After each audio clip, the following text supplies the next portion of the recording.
All right, Gonky. What's going on? About to watch some Maverick, some Top Gun, some Hornet action. Yep. Here's Chief Driving Instructor Doug. Brandon. You guys probably remember Neil from way back in the day. Way back. We brought Brandon, so there was somebody more bald than me. And we're going to yell Tomcats.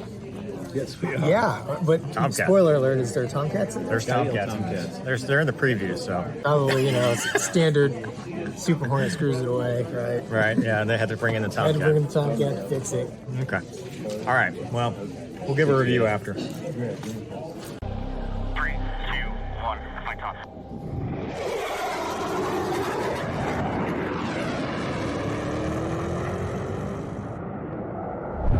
It's Gonky and Mover. Welcome. You're just going to sit there and look pretty like you said you were going to do. Okay, Gonky. I said hello. We watched Top Gun Maverick yesterday. We're going to do a review, but first, I want to make sure this is no spoilers, or at least to the best of our ability. So I'm going to read what this is about so that we make sure we know from the website. After more than 30 years of service as one of Navy's top aviators, Pete Maverick Mitchell, Thomas Cruise, is where he belongs, pushing the envelope as a courageous test pilot and dodging the advancement and rank that would ground him. When he finds himself training a detachment of Top Gun graduates for a specialized mission, the likes of which no living pilot has ever seen, Maverick encounters Lieutenant Bradley Bradshaw, call sign Rooster, the son of Maverick's late friend and radar intercept officer, Lieutenant Nick Bradshaw, a.k.a. Goose. Facing an uncertain future and confronting the ghosts of his past, Maverick is drawn into a confrontation with his own deepest fears, culminating in a mission that demands the ultimate sacrifice from those who will be chosen to fly it. So there's your guidelines. And for the first time, see, you guys, I've never done this before, so bear with me. This is the first time I've actually had a sponsored video. I've partnered up with Thrustmaster for just the Top Gun Maverick videos. So thanks to them. You guys know I've actually used Thrustmaster in all the DCS videos, used the grip, which actually I think they even use it in the movie. Gonky, you've used it for when you went and did the DCS video. It's very realistic. So we've partnered with them. And for you guys, if you go to the description, there's a promo code for the T-Flight HOTAS 4. That'll give you 20% off. And what that is it's a starter. It's not like the Warthog, but it is something to get you going. If you're just looking for something entry level, it's pretty good. I started with this like way back in the day. So they've been developing this for a while. So eventually they're going to send me one, and I'm going to give this away on the channel and also give away a Hornet grip. So cool stuff. Thanks for them for doing that. This is just the Top Gun Maverick videos, nothing else. Again, first time we're doing this. So I want to thank them for that. And also, standard disclaimer, views presented by me or my guests or my own and do not represent those of the DoD or its components. With that out of the way, check out the description for the link for that. Let's talk about Top Gun Maverick and our spoiler-free review. So we're going to structure it, right? We're going to do 5 things we loved, 5 things we hated. This is not Mover Ruins Movies. We'll do that when it comes to digital. We'll give people time to watch it before we actually start ruining it. And then we'll do an overall Gonky score and a Mover score. So, Gonky, you are my guest. For those of you that don't know Gonky flew. How could you not know Gonky? I mean, honestly, at this point, what are you doing here if you don't actually know the Gonky?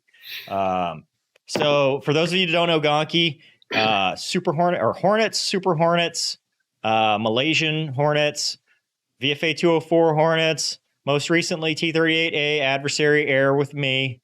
Currently, an unemployed fighter pilot like myself, and kind of just like Maverick, he gets fired everywhere he goes. My background: Vipers, F-16s in the Air Force. I flew Hornets at VFA 204, Strike Patron 204, and then I flew T-38s. I've also been fired everywhere I've gone. So, as the comments have now said, the truth is Gonky is the real Maverick. So, Murder Hornets. Let us begin. Gonky, we watched the movie last night in the early showing, which is not as cool as some other people that got to see it weeks ago. But we went. It was a cool theater. You guys got to see that. We brought Doug. Doug has been on the channel before, chief driving instructor, Brandon for the helicopters, and Neil rides with me with the sheriff's office every now and then. Really fun time. Great experience. What a great, we saw it in the biggest screen possible, which I thought Dolby Atmos and all that stuff. I thought it was really good. So, dude, over to you. 5 things you loved about Top Gun Maverick. All right. So the 5 things I like the most. I mean, for those of you who haven't seen it, you definitely have to see it on the big screen. I'll throw that out there. Yep. So the 5 things I loved about it, hopefully not spoiling too much. I think my most favorite thing is the Tomcats alive in it. Tomcats, so, yeah. Tomcats, not a spoiler. Baby. There was it was in the preview, so we're not spoiling anything. Tomcats, got it. Yeah, Tomcats is number 1. I mean, I obviously I was the original inspired me, and the airplane was a big part of that. Yep. I really so number 2 and 3. So I love the fact they've got Val Kilmer in there for my number 2. I really thought that was cool how they wove him in to the movie, and then I also like the fact that Goose's son is back as a pilot. He couldn't be bothered to be a wizzo, and following dear old dads. Well, he saw what happens. He sees what happens to the wizzos. He's like, I'm not going down that road. So that's 3. And then my last 2 are kind of like, if you're a single seat Hornet guy, there's 2 things you make fun of: Wizzos and Fat Amy, and it's covered. So those are my top 5. So and Fat Amy is the F-35 for you guys who don't know. Yeah. All right. So my top 5. Well, I agree with all of those things. I think that's awesome. I think you stole some of mine too. I didn't put them in any particular order, but Tomcats for sure. The entire everything with the Tomcat, dude. I think some of the Tomcat stuff looked more realistic than the real jet flying. Because we know there's no flyable Tomcats. They didn't go to Iran and actually get Iranian Tomcats because those are the only ones that are left. They didn't, but I thought those sequences looked really good.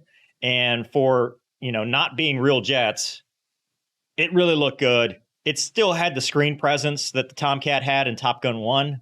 I was super impressed with all of that stuff. Plot lines aside, how we got there and all that, whatever. But dude, Tomcats, and especially just the way they did that, I thought was awesome. They even had details, like little details about the Tomcat stuff. And so if you're like a DCS player that is familiar with the Tomcat, especially the A model, you'll be like, oh, I know why he did that. Oh, I know why he did that. Like they had those little details that I think, more hardcore fans are going to appreciate. So I thought that was really cool. The second thing, the cinematography. And this will actually be both a plus and a minus. So when we get to the negative, it's actually both ways, because on the plus side, dude, they did some awesome cinematography with these aircraft. I mean, just, stuff that wasn't possible before. Cinejet did an amazing job, with the air-to-air shots. Having the actors in the backseat doing the real stuff was really cool. Just amazing cinematography for this movie. And it really sets the bar. Like you're looking at it going, even if the plot is stupid, if I like nothing else about this movie, it's jet porn. And you're like, I can sit here, suspend disbelief. I don't care if it's right or wrong. This is awesome. I'm having a great time. The third thing was the score. A lot of people don't mention that, but the music was awesome.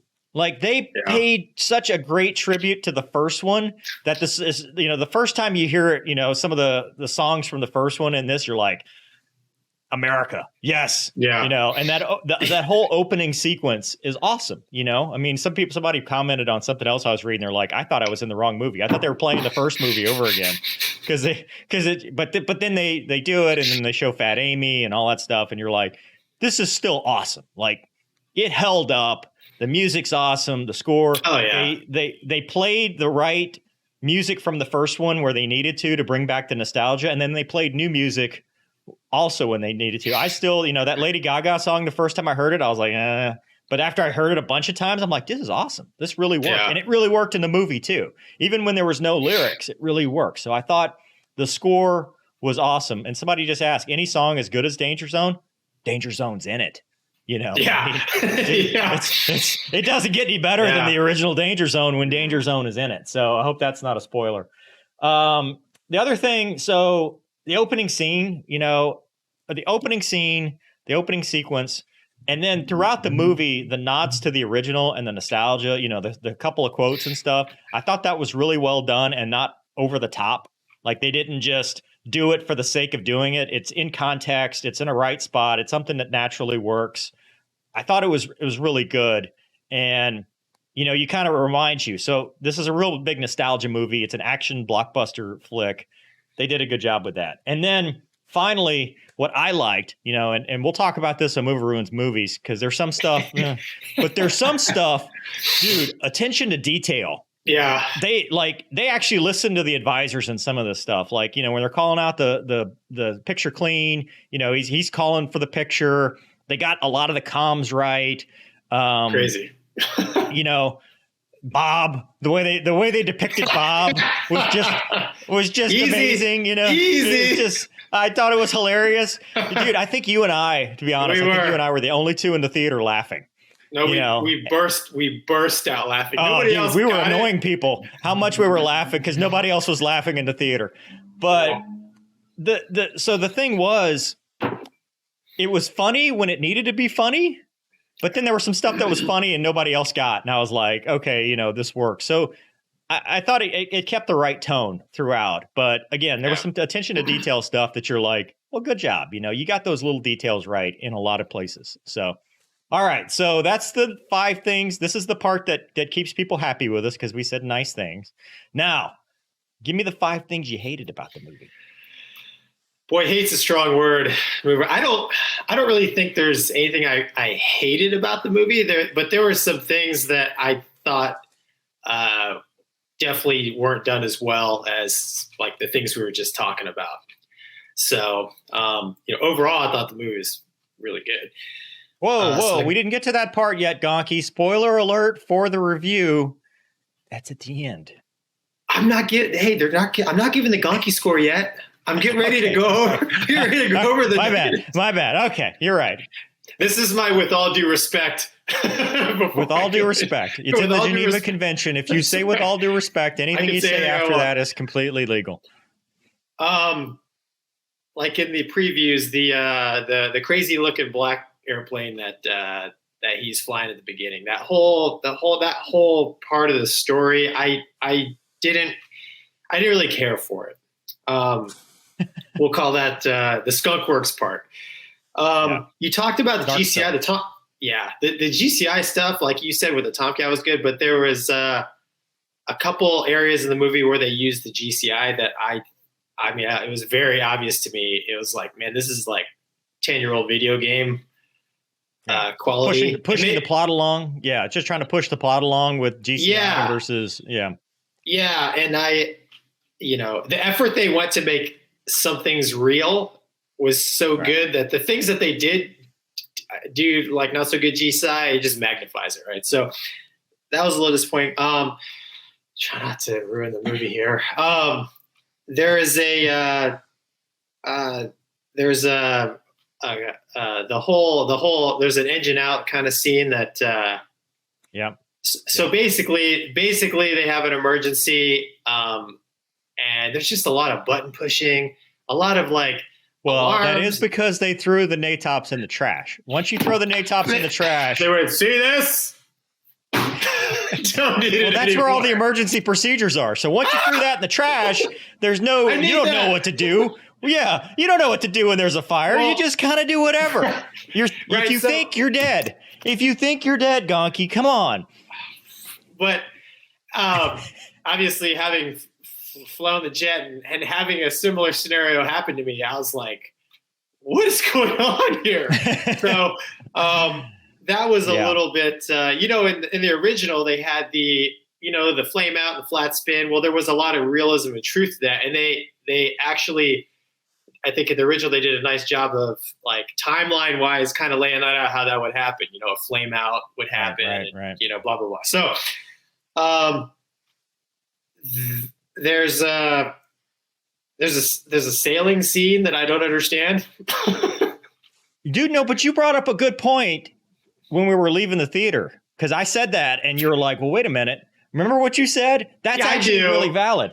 But I don't know, would they put an entire scene that in there? Share it with the audience first. So just give some context. What did you? All right, so we're leaving the theater, and Mover's like, I don't get that sailing scene, and I was like, well, you know, what struck me about it was, you know, people assume that because you're in the Navy, you don't know how to like sail and operate boats. I don't know anything about boats. I don't even know how an aircraft carrier 100,000 tons can float. Right. So Maverick says some things in that scene to the effect of like, I don't know what I'm doing out here kind of thing. So, but it was definitely a scene in the movie. And to get that point across, I don't know. I don't know. They did call it the boat too, which will trigger all the shoe clerks. I'll add that to my like. Yeah, they did call it the boat, because remember one of the first videos I did there, I called it the boat, and they're like, "No, it's a ship. Only boats go underwater." And it's like, dude, Maverick specifically call it the boat. Maverick specifically said I land on got boats. It right. Yeah, Maverick got it right. All right, next point. Yeah. And the sailing was for the fifth thing. I love the P-51. It's one of my all-time favorite airplanes ever. Yes. But I mean, you can look up what an 06 in the Navy makes. You can look up what a P-51 costs. So the realism of it. But did he buy Bitcoin at the bottom? Look, I dude, mean, he's been in 06 for a really long time. So that's true. But okay, there's that part of it, and then there's also it's kind of a naval movie, so maybe a Corsair. Sure. Yeah. And then, you know, if you remember in the original, like one of my favorite scenes of the original is when they're rolling the credits. It's like, right, the sun's setting and the two Tomcats are taking off, and they're in burner, and like they're doing ALR rolls, and they're going in and out of burner, and you can actually hear the crack of the motors. I'm like, P-51's cool, but dude, it was weak sauce compared to the first one, which I get it. It's not the first movie. The P-51 stuff was fine. I enjoyed it, but I thought it didn't quite fit, at least in my mind. I know Tom Cruise has a real P-51, and he's probably like, I want my plane in this movie. So that's fine. That's fair. But yeah, that's it. Okay, my turn. I'm going to piss some people off now. Oh no! It's time to. No, this is not Mover Ruins Movies, but this is the part where people get mad at me. First thing I hated, the most important thing. Actually, overall, I'm going to say one of the things I thought this movie. I had the same complaint about the Batman. I think it's just something with movies today. Maybe it's a pandemic thing. Maybe it's just because, you know, they're like, hey, people will come to see this. These movies, both movies, needed an editor or a producer that knew the word no. You know, so to your point, when stuff comes up and they're like, hey, this is a good idea. Why don't we do this?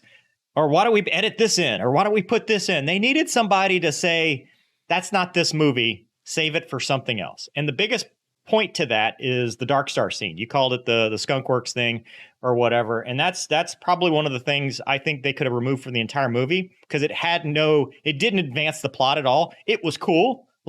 So where I was wrong, and I'm going to say I was wrong. When I heard about this, I'm like, God, this is going to be terrible.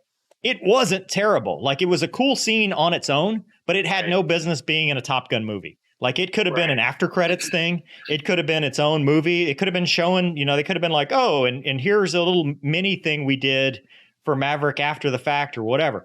But it had no business being in this movie. And it was jarring because they go from this really cool, like, paying tribute to the first movie, and then they cut to this. And you're like, well, why don't they show what the Rooster and all those dudes are flying Hornets over Afghanistan? Or why don't they show them doing something? And not this nonsense, because it doesn't add anything and it's just stupid. And did Maverick go to test pilot school?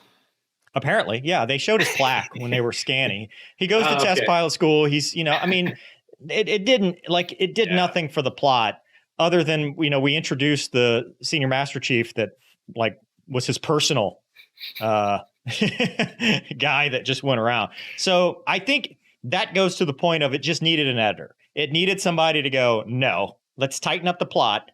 We don't need all this garbage. And the same thing for some of the love stuff too. I didn't think the chemistry was there with Penny Benjamin. Like, I just didn't see the chemistry. Like, Tom Cruise has done some Edge of Tomorrow with Emily Blunt. It worked out. Even with Kelly McGillis, you saw the chemistry, and here you're like, what is this even for? Like, what? Maybe maybe it's because I'm not that demographic. I don't understand it. It's a kind of I don't know. I didn't think that was all that useful. So, and with that, the dialogue. So that the next point would be the dialogue, because there's a lot of points where, they needed the technical advisor to go, no Top Gun graduate would ever say that. Everyone here is the best there is. Who the hell are they going to get to teach us? It's cringy. I know. It's cringy. Yeah, it's like there's so much bad. I'm telling you, if this movie were not a Top Gun movie and it were not Tom Cruise, and you had the entire plot with the jets, with the dialogue, people would be like, well, this is Iron Eagle. This is because you take away all the cool parts and you have this cringy dialogue and you're like, dude, this is not, it just doesn't, that part didn't work. A lot of hokey stuff in the plot, the push-ups, Maverick's BFM school, a lot of stuff that we'll get to in Mover Ruins movies that you're just like, well, okay. I mean, it's Star Wars. The Hornet has no screen presence. It is not a Tomcat. Like Tomcat you put on the screen and you were like, oh, dude, that's awesome. Even when the Tomcat was on screen in this movie, it was awesome. Right. And then I would argue, dude, there is no airplane that has screen presence like the Tomcat. Well, that's true. But like some of these scenes, you're like, is this behind enemy lines, or is it like it didn't have the wow factor that the Tomcat had? And what was really disappointing was that triple bubble Hornet next to the Tomcat. And you're just like, oh. It's so ugly. Yeah. Oh, it just doesn't have it. And then the final thing I will say before people really get mad at me. I've said this a lot.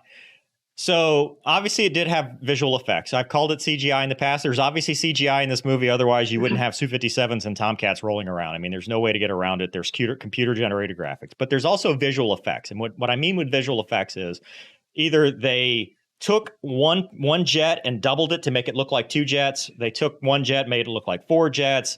They made jets look closer. They did post-processing to make stuff look better. And Top Gun, the first one, didn't have that much because the technology wasn't there. I mean, there's really the one scene, and there's a couple scenes, which, by the way, we're going to have one of the pilots from that movie on the channel, which will be really, really, really awesome to talk about how they did some of the stuff. But so the technology's there. It's great. It made a lot of scenes. But the problem I had with it is it's so good that some of the scenes you question all of it, right? So some of it you're like, that's visual effects. I know it's visual effects because they didn't do that. And then some of the scenes that are real, you're like, is that visual effect? Because it just looks off. Like the flyover scene with the funeral, that missing man. Remember I said that? Yeah. I go, hey, I think that's visual effects. And I'm pretty sure that was actually the Blue Angels that did that in real life.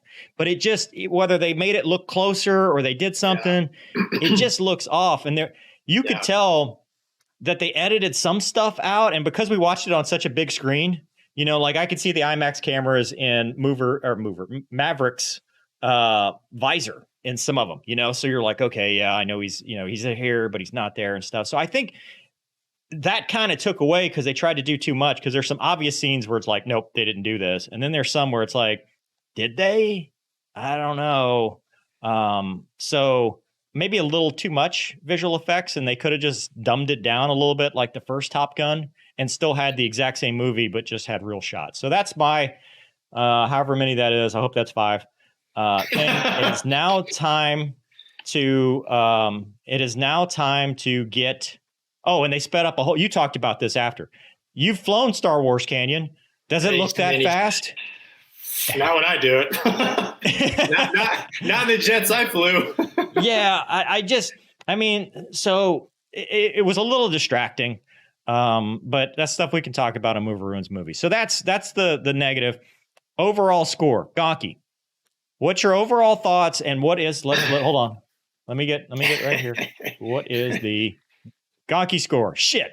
Well, hey, spoiler alert, it's going to be an 8.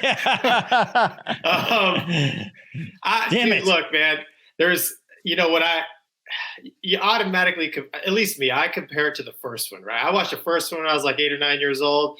And honestly, man, when I was a kid, everything in the first time I thought was real.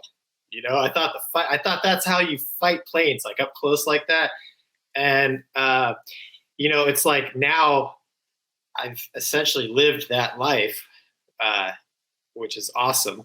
And I know too much. So I went to the movie as just wanting to be entertained. And Tom Cruise has always said, he's always tried to be an entertainer. And I think he did him and everybody involved did a good job of making a very entertaining fighter jet movie. That's what they were trying to do. There was issues, but I mean, dude, there's issues with the first one now that I know what I know, right? So, right. I think from an entertainment standpoint, I thought it was a very, very well done movie. I give it an 8 because I hold the original as the gold standard. It's a 10. So in my mind, it's not as good as the original, which I don't think you can ever top that, dude, at all. But I give it an 8, man. I want to watch it again because I'm sure I missed a lot of things. Yeah. So I give it an 8. Awesome. Okay. All right. So the mover score here. That's like a 12. Well, it was going to be a 6.9 no matter what. So that is a perfect fighter pilot score. Yeah. So I thought it was, with the pros and cons. I thought it was a very entertaining movie. It's a summer blockbuster. It's one of those turn your brain off. If you don't know anything, it's a cool movie, right? You're like, jets, it's awesome, it's loud. This is a lot of fun. The plot is decent. It's just one of those things where you're entertained the whole time. You're not looking at your phone. You're not looking at your watch. You're entertained the entire time. Obviously, there's stuff that's not realistic, but it's not a documentary. It's just supposed to be fun. What I thought, I guess, the only drawback, I think, my disappointment. I made a tweet about this earlier. Ghostbusters Afterlife, the two trailers almost came out simultaneously when it first came out, at least as far as I remember. And I was equally excited about both of them because it's the nostalgia and stuff like that. And I think a movie like this that is called Top Gun but has nothing to do with the actual Top Gun school, like the only relationship, well, it's true, it is Top Gun Maverick. I just thought that they could have done a better job of having an original plot and then bringing in some of the elements from the first one versus rehashing the original, making it centric on Maverick, which doesn't make a whole lot of sense, and then trying to go overboard with a lot of concepts and plot points and stuff like that. That was my only complaint, is like, and that's kind of as a writer where you're just like, you could have tightened this up a little bit and not made it so focused on this one guy and kind of shown the team effort and stuff like that. And shown what, because, the first one was about a school, right? It was about we followed Maverick and Goose, but it was about, this conflict. They go to the school, he overcomes adversity, comes back, he uses what he learns, and he overcomes some anxiety and stuff like that and wins the day. You didn't have that here. It was more, they took some of that thinking man stuff out of it and made it more pop gun, turn your brain off thing, which is fine. It's still a fun movie. It's still a good movie. I just, I expected a little bit more, especially for as long as we've been building this movie up. And that, partly that's me, because I expected this, that, you get all this build up and you're like, oh, dude, this is going to be awesome. And I just didn't have that same feeling leaving the theater or finishing the movie as I did with Ghostbusters Afterlife, because at the end of that movie, I was like, dude, that was awesome. Now, don't get me wrong. There were plenty of points in that movie last night where I was cheering, I was awesome. Like, this is great. The ending is perfect. Like, it's just fun. They do a really good job. It's just not a 10, but a 6.9 as a fighter pilot score is still pretty good. It's an above average movie. Yeah. It's a solid score, just not perfect. And I don't think it's better than the original. I don't think you can top the original. I just don't. No. I don't think, and you couldn't top the original no matter what. I mean, you really couldn't, because the 80s for a fighter pilot were such a different I mean, dude, that was the peak. You know, that was when it was just the coolest of the cool. So that's it. That's my score. Gaki, parting shots. No, it's worth it. I'm going to see it again. I think if you at all like fighter jets, military, even just Tom Cruise, it's an entertaining movie. You don't have to know anything about military aviation, or you can know a ton like we do. And it is enjoyable. And I really can appreciate it. Do we know a ton of, we don't know much. I know. Ask anybody, dude. We're the two biggest idiots on the, we don't know anything. We know That's a the little commenters, more, dude. a little more than nothing is what we know. But yeah, I just think it's a great movie, and I think it's totally worth it. And I enjoyed it, and I'm going to watch it again. Okay, and don't forget to save 20% if you want the T. It's a good starter. You know, hey, if I'm just trying to get into this, I'm using this on the PlayStation, whatever. Should be pretty cool. So thank you, Thrustmaster. Thank you, Gonky, for doing this. I know this is, you know, you're a busy man, and it's hard to get a kitchen pass these days. So we'll be back next time, probably with Wombat, not Gonky. So Wombat will be on here to answer all the questions and stuff. Thanks for watching. Stay in school, don't do drugs. That's right. All right. See you guys See next you guys. time.